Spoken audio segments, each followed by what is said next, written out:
Bildiyiniz kimi dünən Azərbaycana məxsus olan samolyot Qazaxıstan səmalarında qəzaya uğrayaraq çoxlu sayda insanların həlak olduğu qeyd edildi.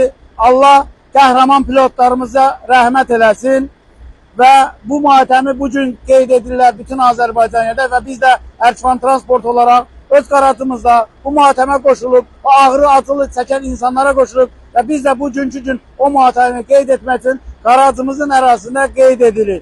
Qalanlarına sağ-salamat, səbir diləyirik, ölənlərə də rəhmət diləyirik. Başın sağ olsun, Azərbaycan.